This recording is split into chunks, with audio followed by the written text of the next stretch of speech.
हम सब ने मल्टीवर्स का नाम सुना है, टाइमलाइंस की उलझनों को देखा है। लोकी, डॉक्टर स्ट्रेंज, स्पाइडरमैन सब इसमें गोते लगा चुके हैं। लेकिन क्या आपने कभी सोचा है कि टीवीए टाइमलाइन के बाहर कैसे ऑपरेट करता है? या फिर कांग के इतने सारे वेरिएंट्स सिर्फ अलग टाइमलाइन से होके भी इतने जुड़े हुए क्यों लगते हैं? ये कुछ ऐसे सवाल हैं जिनका जवाब हमें अब तक के टाइमलाइन ब्रांचिंग मॉडल से शायद पूरी तरह नहीं मिलता। एक थियरी जो मल्टीवर्स को देखने का नजरिया बदल सकती है, इसे कहते हैं रियलिटी वीव थियरी। ये सिर्फ यूनिवर्स की अलग अलग शाखाएं नहीं, बल्कि एक बुने हुए कपड़े की तरह है जहां सब कुछ मतलब इंटरकनेक्टेड है।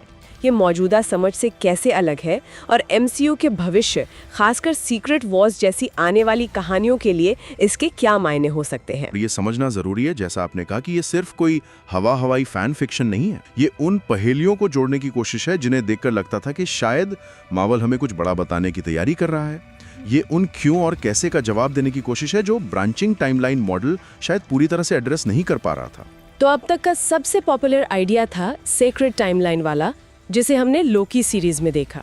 एक मेन टाइमलाइन जिसे टाइम वेरिएंस अथॉरिटी यानी टीवीए मॉनिटर करती थी। उनका काम था किसी भी बड़े डेविएशन को रोकना। Nexus event. हाँ, नेक्सस इवेंट, ताकि वो मल्टीवर्सन वॉर दोबारा न छिड़े। सही कहा। और जब कोई डेविएशन होता था, मतलब कोई ऐसा फैसला या घटना जो टाइमलाइन को बदल दे, तो एक नई ब्रांच बन जाती थी, एक ऑल्टरनेट रियलिटी। यहीं से हमें वेरिएंट्स मिले, लोकी के अलग अलग वर्जन्स। ये एक पेड़ की तरह था, एक तना यानी सीक्रेट टाइमलाइन, और उससे निकलती अनगिनत शाखाएं, ब्रांचेस। और फिर हमने doctor strange in the multiverse of madness में इनकर्जन्स का कॉन्सेप्ट देखा। रीड रिचर्ड्स ने समझाया था कि जब दो यूनिवर्स एक दूसरे के बहुत करीब आ जाते हैं तो वो टकराकर खत्म हो सकते हैं। ये बहुत खतरनाक था। तो ये branching tree model, variants, branches, incursions, ये हमारी बेसिक समझ थी।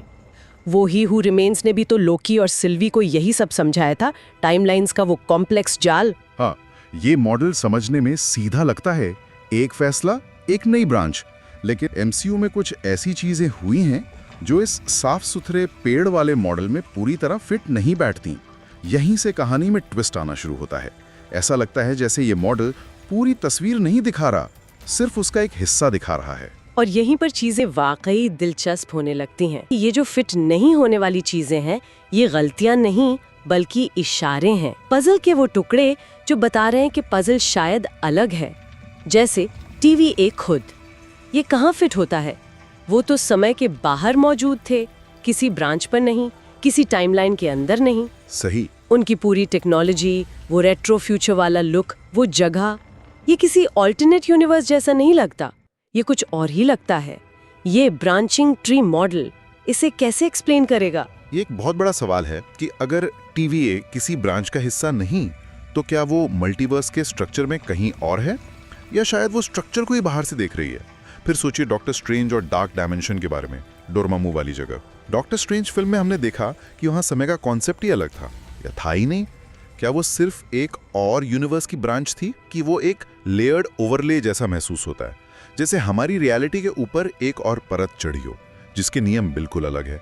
ये ब्रांचिंग से ज्यादा लेयरिंग या इंटरकनेक्शन की तरफ इशारा करता है। बिल्कुल, मुझे याद है वो सीन, वो विजुअल्स कितने अलग थे, किसी दूसरी दुनिया जैसा नहीं, बल्कि जैसे रियलिटी का ही एक अलग पहलू हो। और अमेरिका चावेज की पावर्स, वो स्टार शेप के पोर्टल्स खोलकर यूनिवर्स के बीच कूद सकती थीं। मल्टीवर्स ऑफ मैडनेस में हमने देखा वो कितनी आसानी से एक रियलिटी से दूसरी में जा रही थी। क्या वो सिर्फ पेड़ की एक डाल से दूसरी पर कूद रही थी, या वो कुछ ज्यादा फंडामेंटल कर रही थी? उसकी पावर्स इस ब्रांचिंग ट्री मॉडल से कहीं आगे जाती हैं। ऐसा लगता है जैसे वो रियलिटी के अलग अलग धागों के बीच से रास्ता बना रहे हो। और फिर आता है कांग फैक्टर। हमने क्वांटमेनिया के एंड क्रेडिट सीन में काउंसिल ऑफ कॉन्ग्स को देखा। इतने सारे कॉन्ग वेरिएंट्स। अगर मल्टीवर्स सिर्फ अलग अलग इंडिपेंडेंट ब्रांचेस हैं, तो ये सब इतने कनेक्टेड क्यों लगते हैं? उनमें एक मकसद की एकता क्यों दिखती है? ही हू रिमेन्स ने भी तो अपने वेरिएंट्स के साथ युद्ध का जिक्र किया था। ये वेरिएंट्स सिर्फ अलग टाइमलाइन के लोग नहीं लगते जो इत्तेफाक से एक जैसे दिखते हैं, वे एक ही सोर्स कोड के अलग अलग एक्सप्रेशंस जैसे लगते हैं, जैसे एक ही तस्वीर के अलग अलग नेगेटिव्स हों। ये कनेक्शन ब्रांचिंग ट्री मॉडल से समझाना मुश्किल है, जहां हर ब्रांच थ्योरेटिकली काफी अलग हो सकती है। ये सब मिलकर उस पुराने मॉडल पर सवाल खड़े करते हैं। ब्रेड क्रम्स जो हमें एक बड़ी, ज्यादा कॉम्प्लेक्स तस्वीर की तरफ ले जा रहे हैं। ये एक रेडिकल शिफ्ट है। मल्टीवर्स एक पेड़ नहीं है जिसकी शाखाएं अलग अलग फैल रही हैं, बल्कि ये एक विशाल कॉस्मिक कपड़ा है, एक टैपेस्ट्री है जिसमें अनगिनत यूनिवर्स धागों की तरह बुने हुए हैं, इंटरवोवन। तो मतलब हर यूनिवर्स एक धागा है और ये सब धागे एक साथ मिलकर रियलिटी का फैब्रिक बना रहे हैं। इसे थोड़ा और समझाएंगे। पेड़ वाली एनालॉजी तो समझ आती थी, ये कपड़े वाली कैसे काम करती है? सोचिए एक बहुत बड़े जटिल कालीन या टैपेस्ट्री की। इसमें हजारों, लाखों, शायद अनगिनत धागे हैं। लेकिन ये धागे अकेले नहीं हैं। ये एक दूसरे के ऊपर से गुजरते हैं, एक दूसरे के साथ चलते हैं, कहीं कहीं एक दूसरे को काटते भी हैं। इनमें से कुछ धागे शायद बहुत मिलते जुलते हों, बस हल्के रंग या पैटर्न का फर्क हो, जैसे लॉकी के वेरिएंट्स। अच्छा।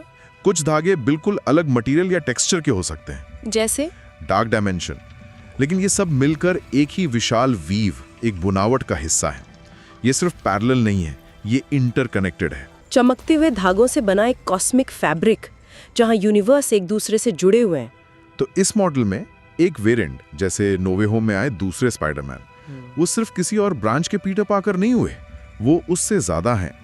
वो स्पाइडरमैन के कॉन्सेप्ट के अलग अलग धागे हैं जो उसी वीव का हिस्सा हैं। उनमें समानताएं इसलिए हैं क्योंकि वो एक ही मूल पैटर्न, मतलब आर्केटाइप से निकले हैं जो वीव में मौजूद है। लेकिन उनमें अंतर इसलिए हैं क्योंकि हर धागे की अपनी यूनिक जर्नी होती है।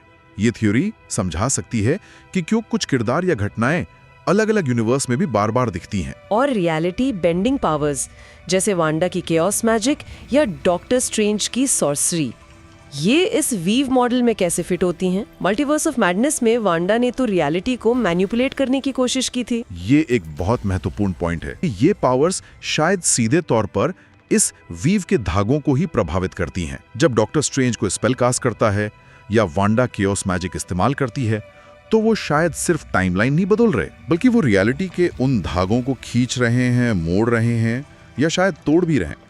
ये समझाता है कि उनकी पावर्स इतनी फंडामेंटल और खतरनाक क्यों हो सकती हैं। वो सिर्फ घटनाओं के सीक्वेंस को नहीं, बल्कि रियलिटी के स्ट्रक्चर को ही बदल सकते हैं। उनकी पहुंच सिर्फ अपनी टाइमलाइन तक सीमित नहीं, बल्कि शायद पूरी वीव तक हो सकती है।